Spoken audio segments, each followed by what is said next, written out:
இதுதான் ஃப்ரெண்ட்ஸ் பருத்தி வயல். இதுலேருந்து தான் காய் வெடித்து பஞ்சு எடுத்துகிட்டு போயிட்டு நூல் தயாரித்து நமக்கு வந்து ட்ரெஸ் எல்லாம் ரெடி பண்ணுறாங்க. இது பருத்தி வயல், காட்டன் ஃபீல்டு.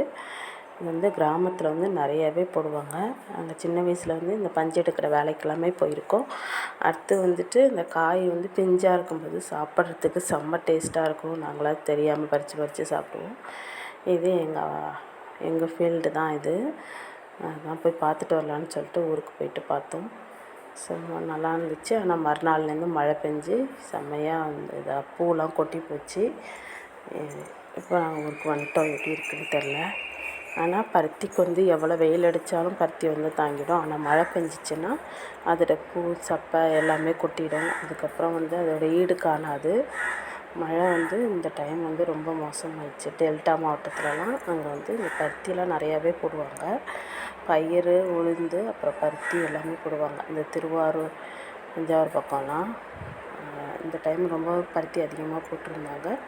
ஆனால் மழை சரியான மழை பெஞ்சிச்சு. 1 வீக்கு நல்லா மழை. அங்கே வந்து இருந்தது 1 வீக் அங்கே இருந்தோம். ஆனால் நல்லா மழை பெஞ்சிச்சு. Thank you friends. இந்த வீடியோ பிடிச்சிருந்தால் லைக் பண்ணுங்கள்.